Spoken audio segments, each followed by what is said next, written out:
Since 1999, Poland has been a member of NATO, and if Russia moves into Poland, NATO will respond.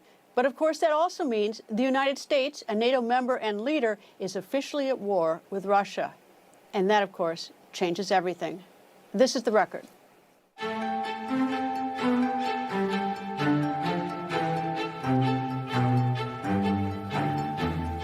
Former Secretary of Defense in the Trump administration and author of the book A Sacred Oath, Secretary Mark Esper joins me. Good evening, sir. Good evening, Greta. How are you? I'm good. I don't know what comfort it gives Poland to have the former president of Russia, who's an ally of Putin, make that statement about maybe they'll go into Poland. Your thoughts about that tonight? Yeah, look, I think it's a ridiculous statement because for Russia to attack Poland would be state-level suicide. I mean, the Polish have a robust military backed up by the United States. We have at least a brigade combat team there. You know, during my tenure, we stood up an Army Corps headquarters. We have other allies in Poland. Look, I think it's all about domestic internal consumption for hardliners in Russia. And who knows what jockeying is going on within the Polish government right now to, who knows, brush up their bona fides with Putin himself. I think this is all about domestic consumption.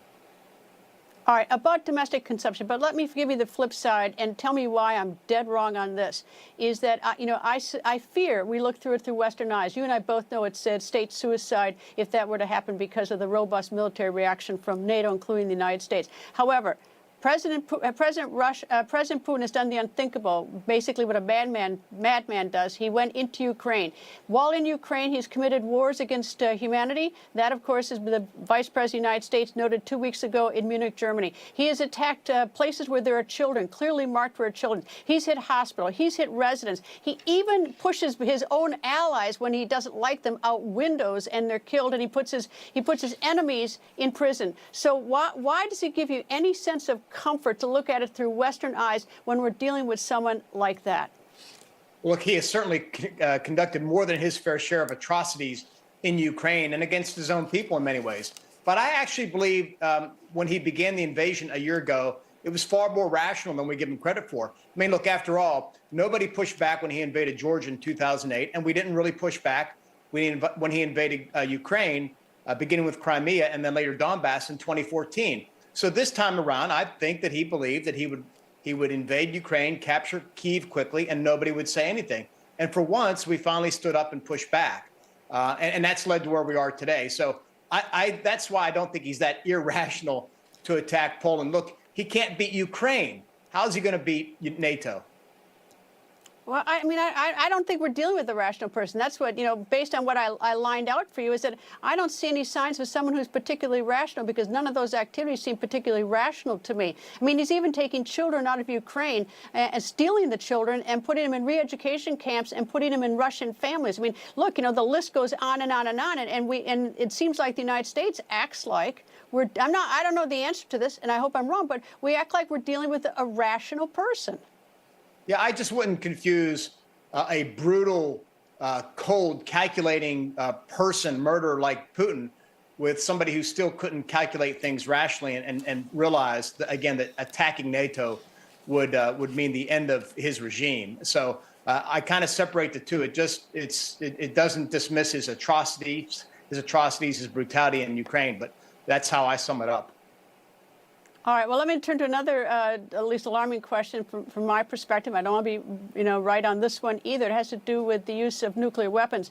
And this is what Jake Sullivan said, who's the national security advisor to the president. And he says this about it. He says, there is truly no concerns that Vladimir Putin would use strategic nuclear weapons on Ukraine or Western allies. Well, that's great. There are truly no concerns in the White House that that's happening. But tell me why there are no concerns. I mean, tell me what is there to show that we shouldn't be worried about that? Well, we should be concerned about his use of tactical nuclear weapons. I think it's unlikely, at least at this point in time, but we should be concerned. We should watch very carefully. And I've argued in the past, I think on your show, that should we see any indication of movement of tactical nuclear weapons from their storage areas to bombers or to missiles, that we should immediately put an air cap up over Ukraine and tell the Russians that if we see any of these things moving toward Ukraine, we'd shoot them down. Because I think we have to have a very forceful response, a deterrent response, before Russia does something like that. All right, now let me be really, hugely alarmist, and just to challenge you for that reason is that Russia has hypersonic missiles. We do not. We have no defense to them. They go almost 7,000 miles per hour. China has them. Russia has them. Both have nuclear warheads on them. We are just beginning to develop them. We have a new contract with Lockheed Martin with it. But so, I mean, do we really have a defense against Putin? We talk tough, but if he really wants to get tough with us, are we ready for him in light of the fact that he has weapons that we can't even stop? Sure. Look, I think we can defeat their aircraft. We can defeat their ballistic and cruise missiles. You're right. Hypersonics are more difficult. But I don't think in this context with tactical nuclear weapons, you need to use hypersonics. Again, I think it's more important that we have a declaratory policy on this issue before we ever get to that point. And thank goodness right now, we're not seeing any indication that he's thinking about using nuclear weapons. Secretary Mark Esper, thank you, sir.